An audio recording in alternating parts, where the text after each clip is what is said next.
Well, thanks for tuning in. Again, my name's John Milne with JumpCloud. I've worked here for about 5 years, so very excited to talk about our company and our product, which we call Directory-as-a-Service. So let's get into it. Before diving into the platform, I want to rewind just a little bit and kind of talk of the evolution of IT services over the last, say, maybe 15 years. As we look back, kind of IT configurations used to be very kind of homogeneous, where your Windows desktops were wired into the domain safely behind your firewall, at a local office. Now, fast forward to today, where we have remote users, people using Macs, Google for email, servers in the cloud, web applications.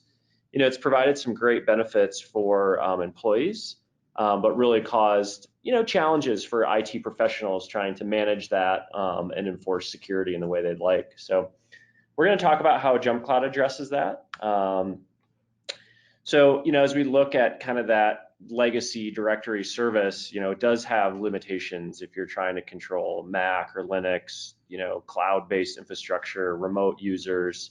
And so we're going to address how JumpCloud supports that through our directory service. So I like this slide. I think it's a good way to represent how our customers use the platform. So they consider JumpCloud their core directory and manage employee identities here in the center. So think that centrally managed username and password along with all their other attributes.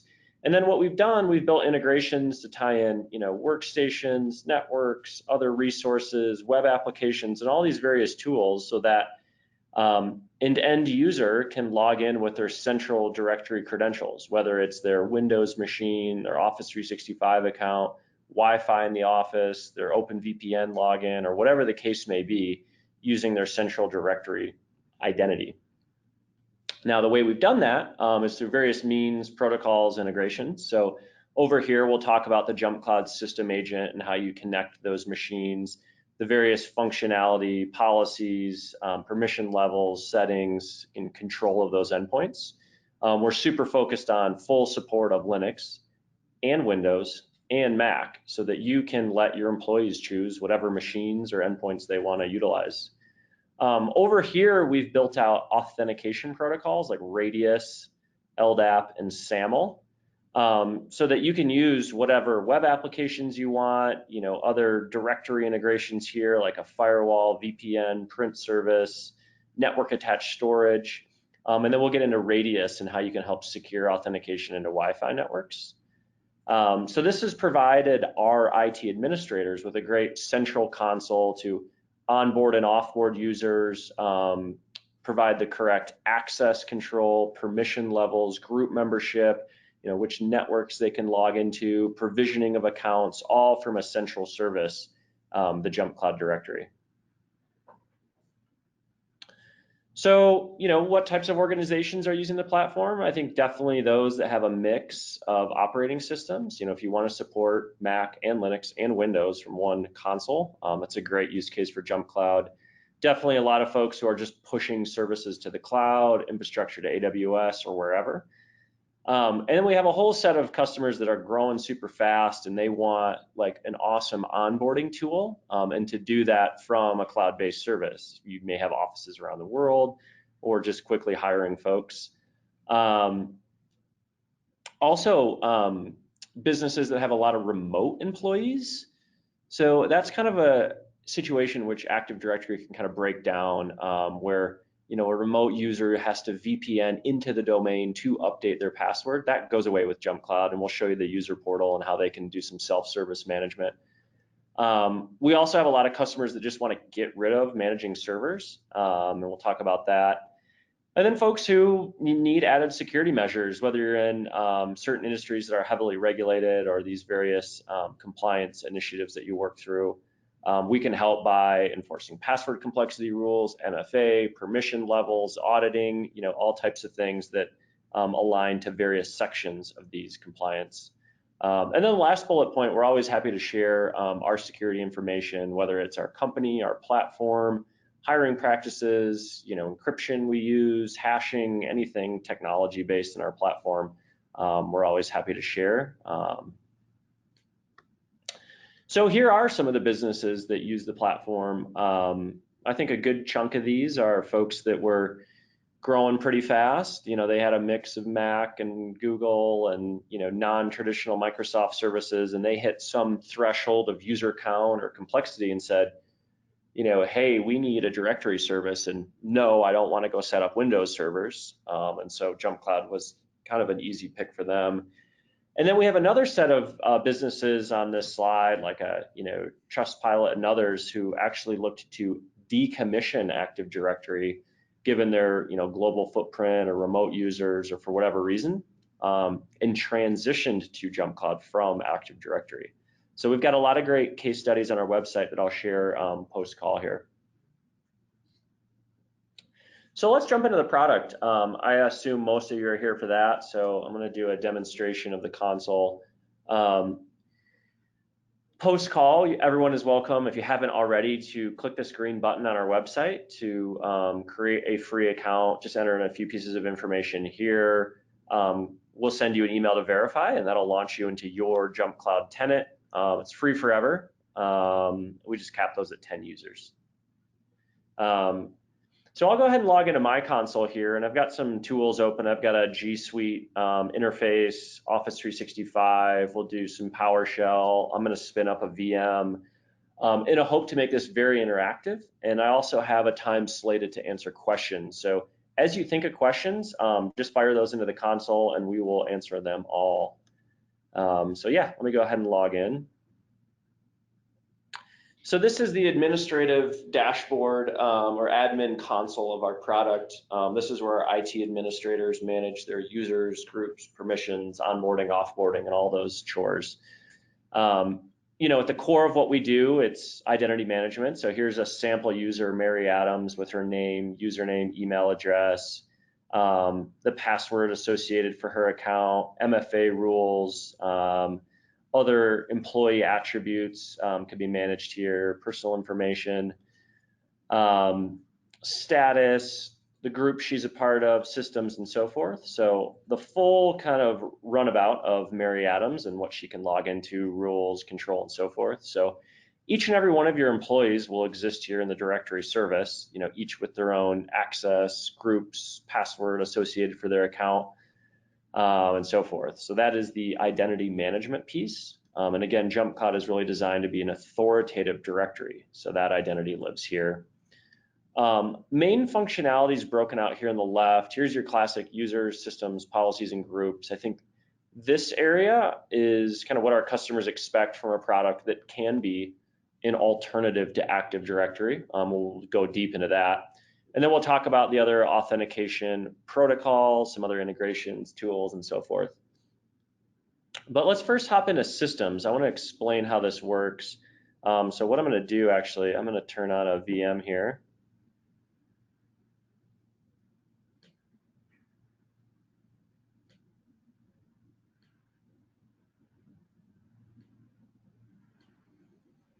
So I'm going to turn on a Mac VM here. And we could also do Windows if there's questions on that area, but I'm going to set this over here. And so we're going to hop into that machine shortly, but let's go back to the JumpCloud console here. So the way we connect a machine to the directory is by installing a lightweight agent, whether it's Linux, Windows, or Mac. As soon as that agent is installed, those systems will be reporting back. So we can see these are a bunch of machines I've installed the agent on, so a bunch of Windows endpoints, some MacBooks, some Linux VMs. These are actually running on Google Cloud. So I can come over here and filter by Mac, active. So that's the machine I just turned on right there. Here we can see basics of the operating system. I can do some toggles here, set policies, manage users, apply to system groups. So full control of that endpoint. If we look at users here, we can see that apparently there's a few users on here. Let's find out who. I think this is for my last demo. Let me go ahead and uncheck those. We'll hit save here. I want to clean this demo up here. That was not properly saved for my last discussion. So I personally use Parallels to run these VMs here.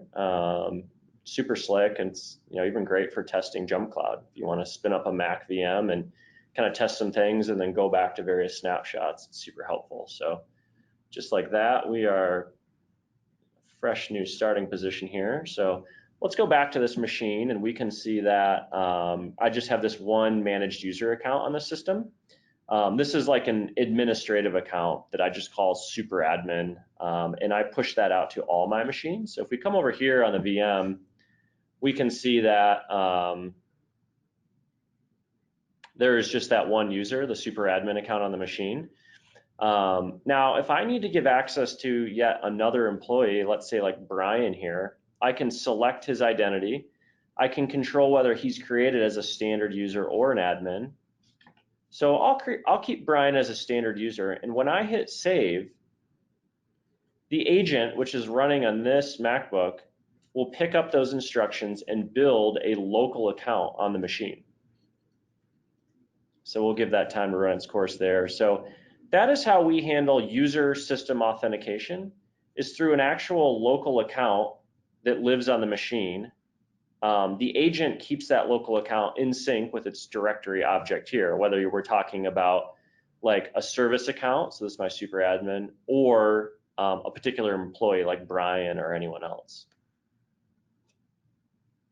So the nice part about this is these machines can be anywhere. They can be at worldwide office locations, people who work from home halfway around the world. Again, these are all instances that I've spun up in the cloud. It doesn't matter where they're physically located. And then again, we support Mac, Windows, and Linux here. Further system management functionality is broken out between commands and policies. So here's where we can actually enforce various security settings on the machine. So on Windows, if you wanted to turn on BitLocker full disk encryption, configure Windows updates, set screen lock time, block USB ports, manage control panel settings.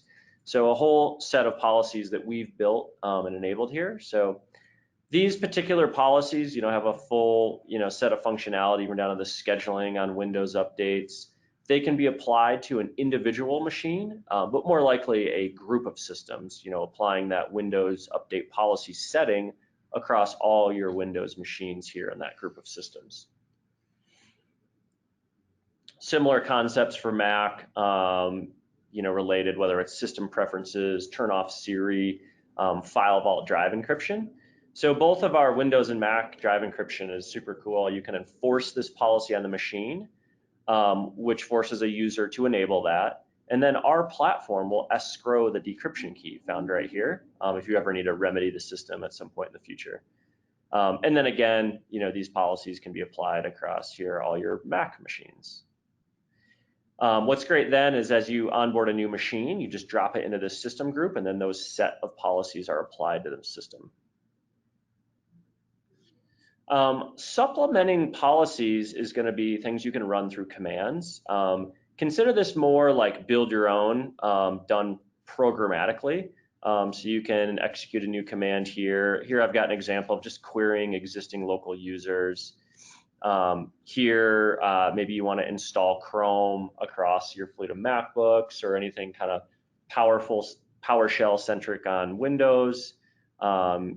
Here you can see like triggered events. So some of our customers love this. They think of fleet management very programmatically, which as you can take a peek here at this command, it's basically instructing the JumpCloud agent to go download the DMG file from the URL that Google provides, which again could be applied to like say all your MacBooks and so forth. So commands is definitely build your own. We've got some great template libraries on our website, but it's really kind of build your own, click the plus sign, whether it's Linux, Windows, Mac. Here you can execute on some scheduling, triggered events, and so forth. So that is commands. And again, if you have questions on anything related to system management, the JumpCloud agent functionality, feel free to type those into the question portal and we will get to those shortly. I'm going to segue a bit here. I want to kind of flip to the authentication protocols, and I'll go back to the wheel here. Those being Radius, LDAP, and SAML, really designed with the same premise in mind, just offering, an industry standard integration protocol to tie in, whatever web apps you want, other services connected to LDAP, Wi-Fi security. So those live here in the platform. Here we can take a look at SAML. This is your classic web application single sign-on, your Salesforce, Dropbox, DocuSign, Expensify. All those various tools can connect into the JumpCloud console. Here I have a sample set of applications I've connected. And then from there, you can control access privileges based on group membership. So like here's my engineering group of users, which we're going to utilize in a little bit here. I've given that a name. I have 61 users on my engineering team, and they can log into things like AWS, Datadog, GitHub. On the flip side, here's my sales team. So I've given that group a name. I have these 17 users, and they can log into things like Dropbox, DocuSign, Salesforce, and Zoom, so more sales tools.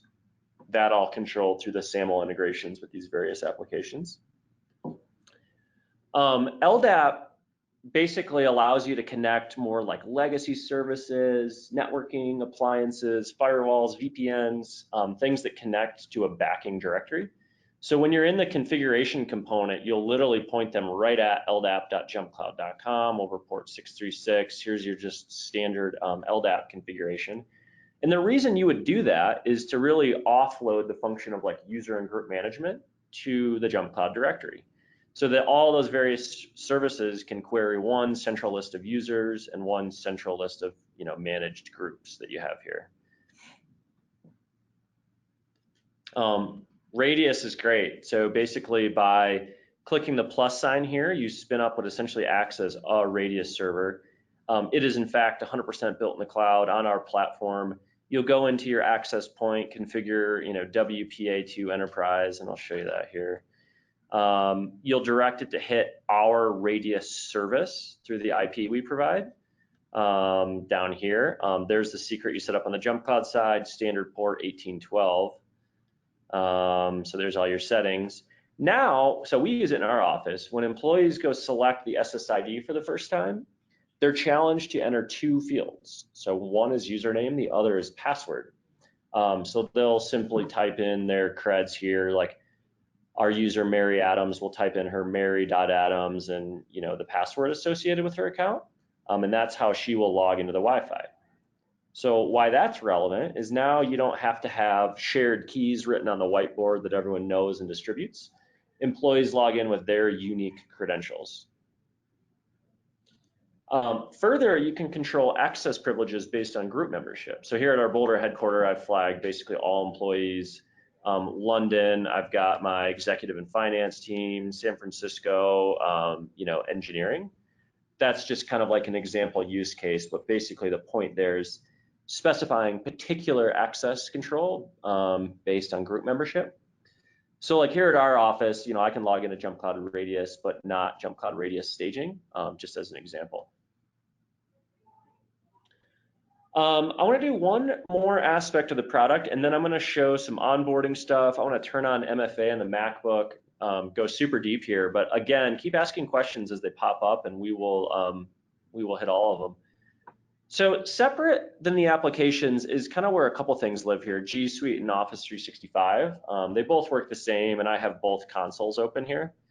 But basically, they can be connected, and JumpCloud can be positioned as the source of record, really for the core employee identity. And really, if you boil it down, the password. So a set user can log into gmail.com with their email address and then their JumpCloud directory password.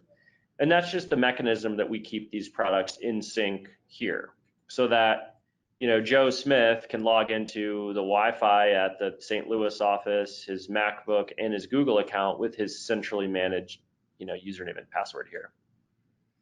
And we'll get into some more functionality here. Once this is set up, you can actually provision users, you can suspend accounts, you can synchronize to additional attributes. It's really a feature-rich integration with both G Suite and Office 365. So that's a quick walk through the platform. I want to segue now to kind of like some onboarding tools and how our customers, get a lot of value out of the platform.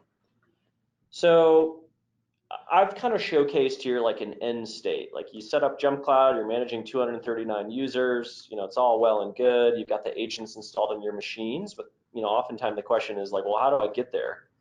So I'm going to talk about a few ways in which you can onboard new users into JumpCloud. So one, obviously, would be just hit the plus sign here in the user tab, and you can add in a new user, Ted, new guy.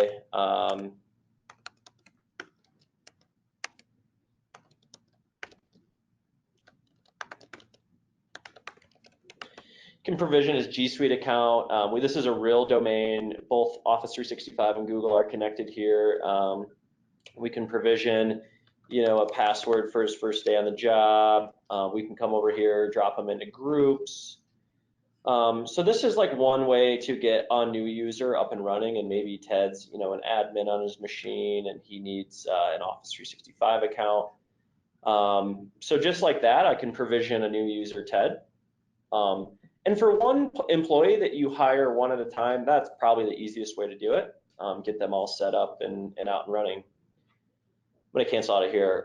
The question is, well, how do I do that in mass, or how do I take my 300 users from wherever and get them into JumpCloud? And so we've built a ton of tools to do that. Some of our customers literally operate the directory service more headlessly through the various API endpoints of our product. So, building users through automation workflows, leveraging specific API endpoints.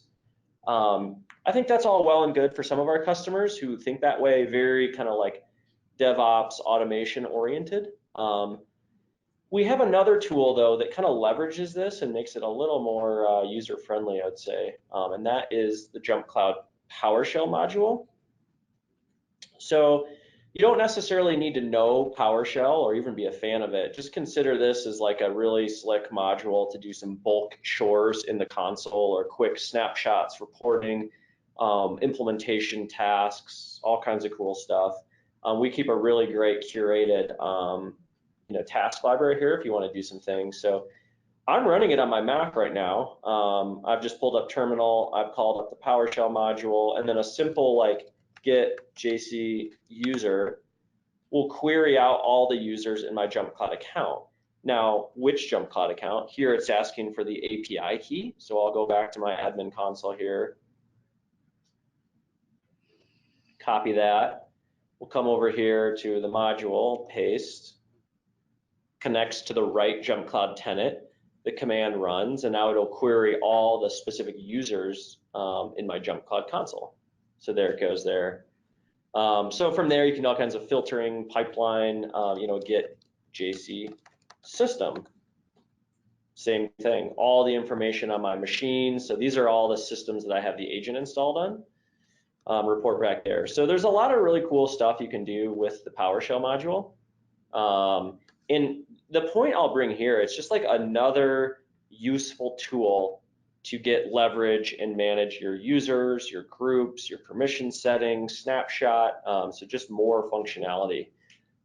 This whole tool is curated by the JumpCloud Solution Architect team, which is managed by Scott Reed. So he spent his entire previous career managing IT in a extremely like Windows-centric Active Directory, environment.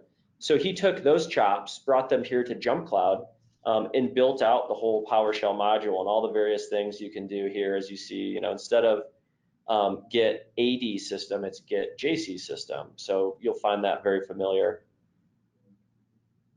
One thing I want to showcase here though is a really nice onboarding function. So you actually can create a new import template by running this command in the module.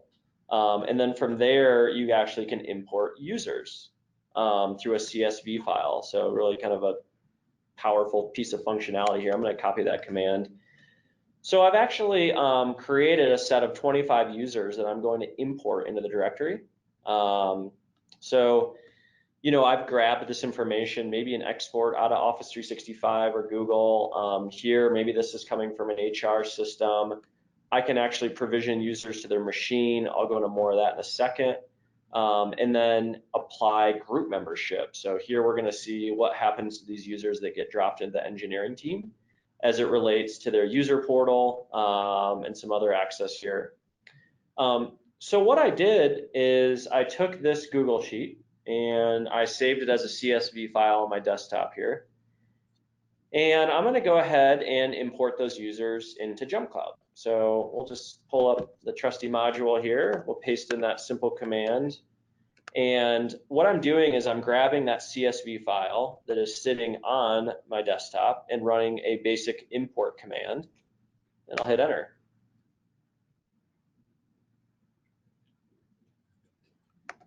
So go ahead and confirm that. Basically what happened there was just a quick data validation that there was no conflicting usernames, email. We're going to provision out to the appropriate systems and user groups.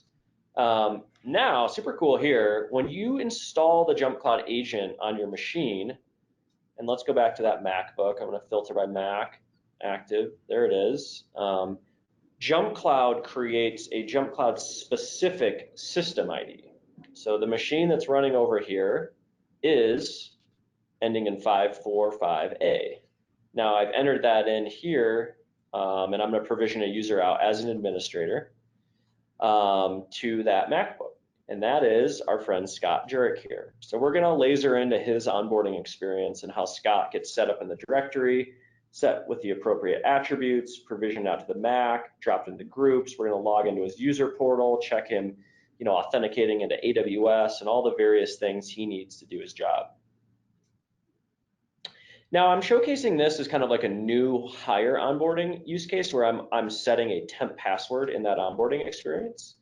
There's also ways that you can address like a migration, but this is more of a new employee. So yeah, let's go back here to the console. We can see that's about to finish up here, just that last 25th user, and then successfully all those users are added.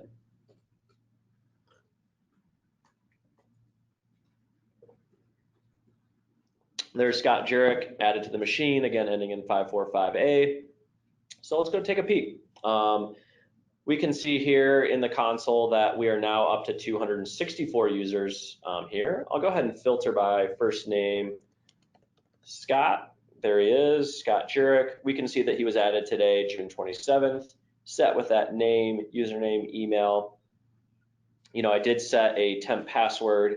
That's when he needs to change it under the rules that I govern down here. We can see that he was dropped into those 3 user groups, all employees, engineering, and LDAP. He's getting provisioned out to that MacBook that we'll see here in a second, and so forth. So now let's go take a peek at some of the resources Scott has access to. So I'm going to actually fire up his user portal here. Google.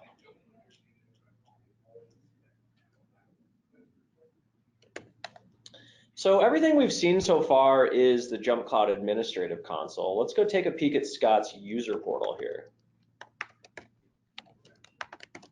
So this is the first foray into employee-facing resources from JumpCloud. I'm going to go ahead and log in. So as we remember, Scott was dropped into the engineering team. And so those applications are here, the ones he has now access to. Here he can one-click SSO into AWS. That done through a SAML assertion logging Scott into his account right here. Scott can also come down here and manage the details of his identity. He can reset his password. When he does that, he's updating his core directory identity. And now all the various services that he needs to log into will utilize that newly set password, which could include, Wi-Fi here in the office. He'll use that. This very user portal. We're going to get into G Suite and Office 365 in a second, but let's go over to his system here. We can come down here to users and groups. And we're going to see that, early on in my demo, I provisioned Brian. Through the CSV import process, I provisioned Scott. They each have been built local accounts on the machine. So let me log out of this admin user.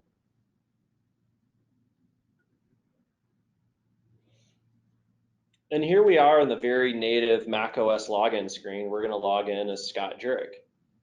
And we're going to use the password that I provisioned in that onboarding experience.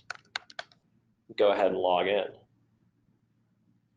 So this is a fresh new local account, and you're going to see Scott kind of click through some initial like welcome to your new Apple device questions. I'm going to go ahead and do that because I want to set a few more things on the system. So bear with me here.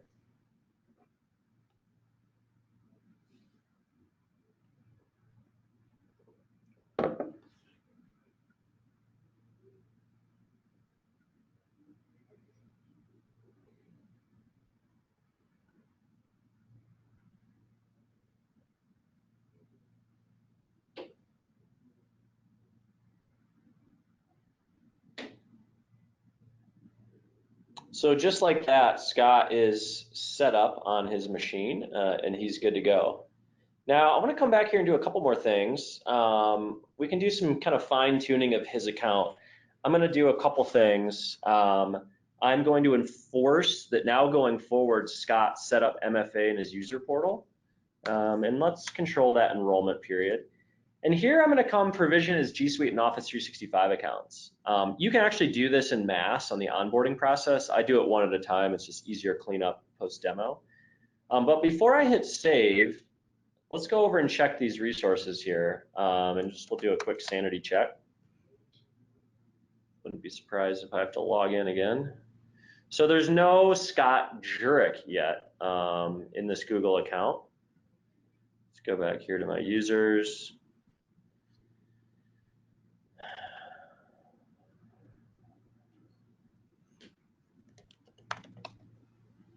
Oh, so I did not fully clean up my last demo, of course.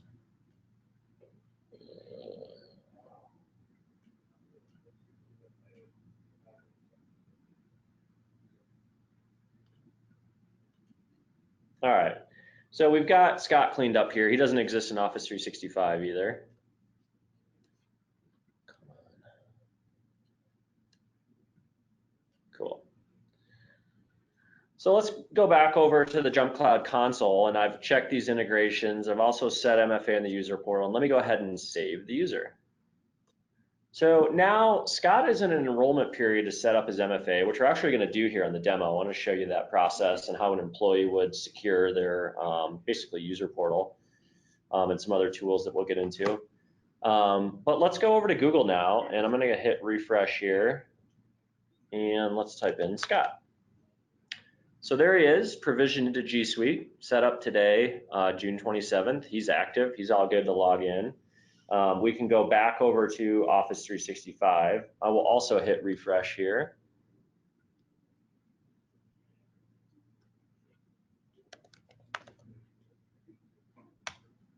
And there's the Scott Jurek account created again. Obviously, I had to delete that.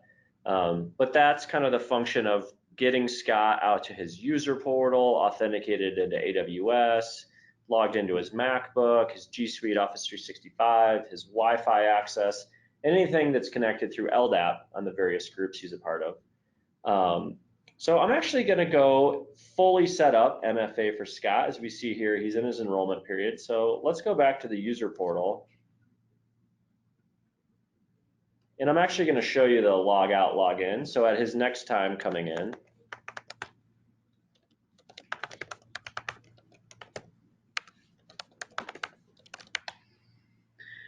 here, he's now prompted to set up MFA. He can go ahead and hit continue, scan his QR code, type in his token, and hit submit.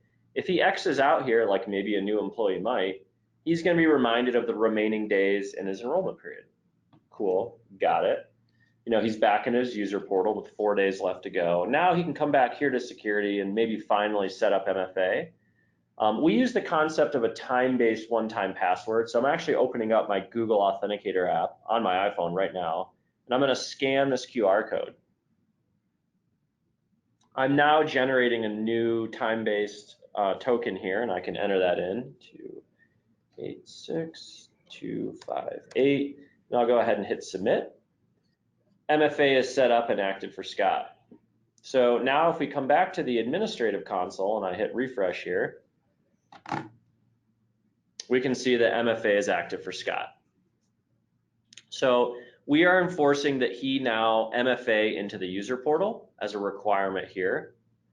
Now some really cool stuff. So Scott also has an account on this MacBook.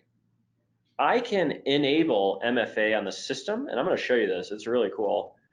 We all use it at our company, so I'm going to enable MFA on the Mac OS login. So I'm getting a good, healthy confirmation. Yep. And I'm going to go ahead and hit save here. So now we can see that this machine is enforcing MFA, and the users who can log in will need to generate that 6-digit code. You're going to want to do this obviously after Scott gets set up here. So we'll see that in a second. I've got to do a full reboot on the Mac machine. And that will be the end of my demonstration once we MFA Scott into his machine. So again, if you have questions, type those in. I want to see if there's any relevant ones here while we're waiting for that machine to boot. So yeah, feel free to go check those in the console. I think that was enough time for the machine. I'm going to come over here and do a full shutdown and reboot. And that's when users are prompted for MFA, is on a full reboot of the system. So let's go ahead and do that.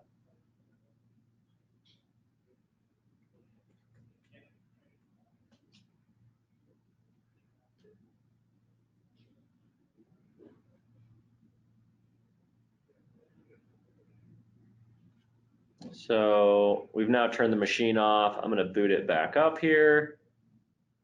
Give a second to turn on. I'm going to set this over here. And we're going to go in and log in as Scott Jurek, and you're going to see him MFA into the system.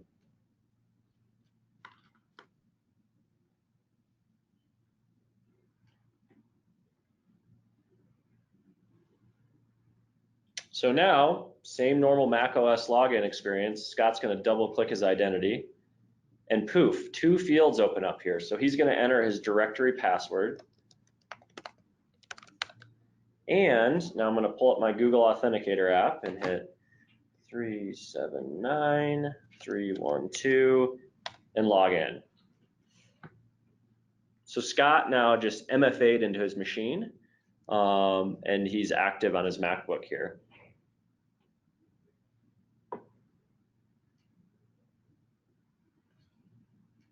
So kind of summarizing what we did, we took 25 users, we imported them to JumpCloud. Obviously, we kind of looked at Scott Jurek, who was set up, active, password set, provisioned out to his MacBook, Wi-Fi access through his group membership, SSO apps, LDAP.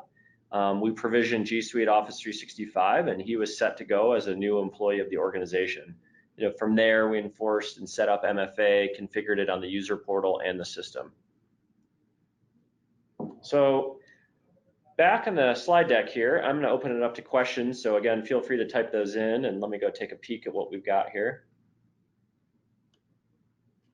Cool. So question on what happens if the user's not connected to the internet? Can they still log into their system?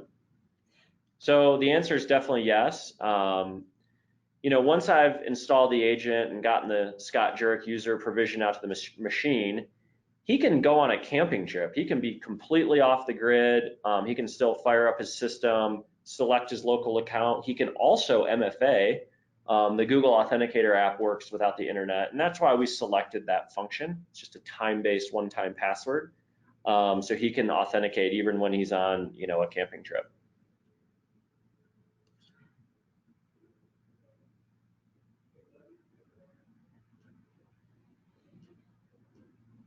Cool, I got a question on managing password complexity.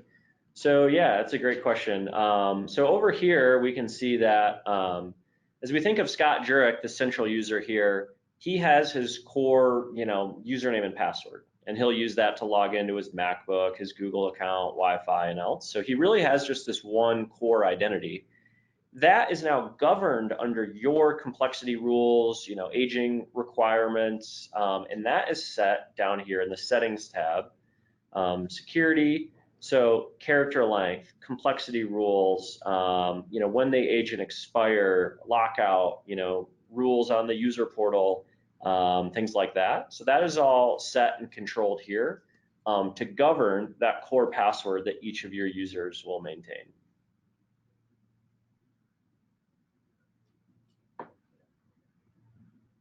I had a question on LDAP, just kind of going deeper into the configuration. So absolutely.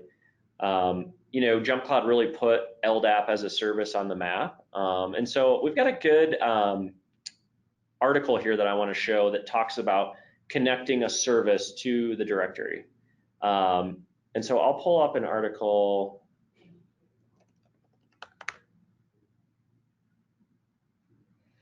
So this, in this case, is a network attached storage, specifically Synology, but consider this like any tool. So you'll go into its, you know, control panel settings. You'll go into like advanced or directory mode here, and then hit like drop down LDAP.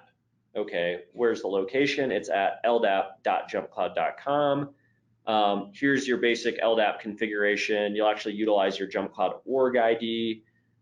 You do utilize a binding service account, so there's its username, password, and now that service, whether it's a network attached storage, a VPN, you know, print service, whatever, can query users here in the directory, and then also map to groups that you're managing centrally in JumpCloud. So again, if you have 9 services that kind of fall into this category, instead of maintaining 9 different user group lists or whatever, those are centrally tied into JumpCloud right here. If you wanted to do like permission levels across, you know, one service or specific access or other things here.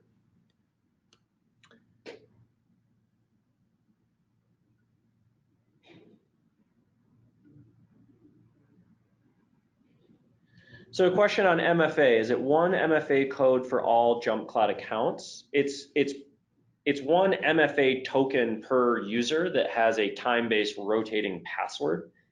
So let's go back to Scott here. I'm gonna filter last name, let's do Jurek. So there's Scott. We can see here that MFA is active, and we've applied that to basically how he logs into his user portal, and also the system he can log into here, this MacBook. So he's going to pull up his Google Authenticator app or his Microsoft Authenticator app or Authy, or any one of those apps will work. And he's going to have a rotating one-time password that he'll generate in when he logs in, when he needs to generate that MFA code. If you're in the console and you come down and click support, this takes you to all of our technical documentation, and we've got a great section on MFA if you want to read more about our technology here. So using MFA for the user portal, using MFA for Mac login, and so forth. It's a great question.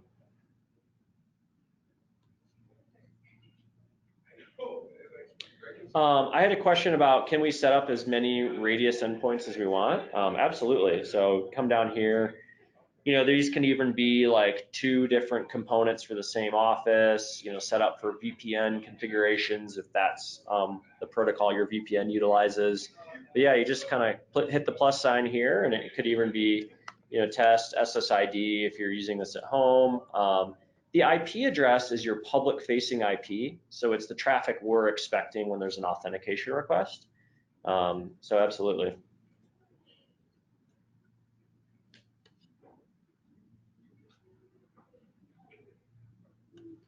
So I got a question on pricing, which is actually a slide in my deck, but let's just go there now. So pricing is based on the number of users in your account. So this demonstration account has 264 users. We can go over to the JumpCloud website. We'll click on pricing here. We can see that those first 10 users are in fact free forever. So even after you become a paying customer, the first 10 are free. What I've demoed today is our Pro version. So that starts at $12 per user per month. That's if you go into your account, you come up here and you add a credit card, enter that information in, hit save. That basically unlocks your user cap, and you can start adding users. The moment you add an 11th user, we would just charge $12, and we just track usage on a month-to-month basis. From there, most of our customers commit to an annual term, which drops your pricing down to $9 per user per month, based on a 12-month commitment. From there, we do have volume discounts available, education, nonprofit pricing that can be found down here on our website, so and so forth. Now, the one protocol, it could be a great way to start. Like maybe you want to just implement Radius first for like Wi-Fi security. Maybe you have an upcoming, security initiative. So one protocol would be either just LDAP or just Radius or just SAML. So again, if you wanted to come down here and have users set up Radius, integrate with your access point, that would be an example of one protocol.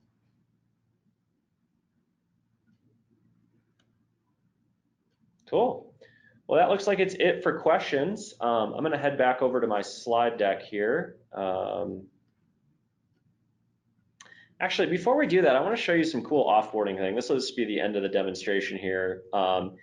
We can see that this account is up to 264 users. I do this demonstration often, so for me to click in the UI and delete 25 users is certainly fine and doable. But what if I wanted to do that in mass? So I can actually come back to my PowerShell module here and type in just a quick undo JC import. And it's actually going to go through and delete those 25 users right out of the console that I just added. And as soon as Scott Jurek here, we're going to go see what happens to him and how he immediately gets shut down across those services that we just provisioned him into. So I think kind of like it's almost doing that all in reverse and really showing the power of the various integrations in JumpCloud. So let's watch Scott Jurek. There he goes. So he was just deleted. Let's come over to Google, and we can see that his account was immediately suspended by an administrator. So he's locked out. If he tried to log back into his user portal, he's going to find that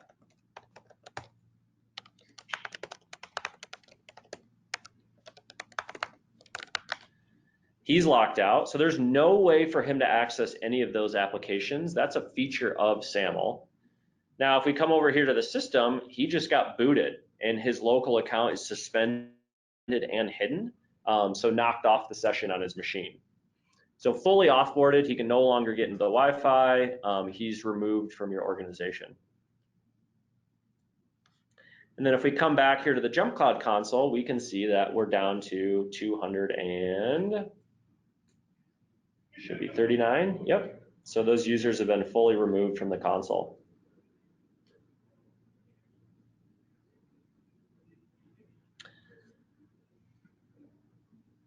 Cool. Let's go back to the slide deck and I'll finish up here. So yeah, so where to learn some more information about JumpCloud? Go check out our YouTube channel. We've got some really great content. Click the playlist button. I think that'll separate some of the marketing stuff from the actual like tutorial information, which we have a great series there. We also have a great whiteboard series. So this is Greg Keller, the original product man here, now our Chief Strategy Officer, and he will go into like a video that's 9 minutes long about how LDAP works in the cloud with boxes and lines, and they're like insanely technical, but they're awesome if that's kind of how you want to think about our product and learn how this all works. So it's a great whiteboard series. We also provide all of our technical documentation publicly facing at support.jumpcloud.com, so some great concepts there. And then lastly, if you have any additional questions, you want pricing information, you want to set up a discussion specifically for your use case, your project goals, reach out to sales@jumpcloud.com. We've got a great team here in the Boulder office that will get you connected to resources. So reach out there. You're also welcome to give us a buzz here. And then lastly, if you've not already created an account, feel free to hit that green button on our website or go to jumpcloud.com/signup. Again, it's the full platform. You can utilize any and all features. We just capped that at 10 users. So that's the end of the presentation today. Thanks for everyone for taking some time to listen. I hope that was helpful, and we will certainly look forward to your feedback going forward.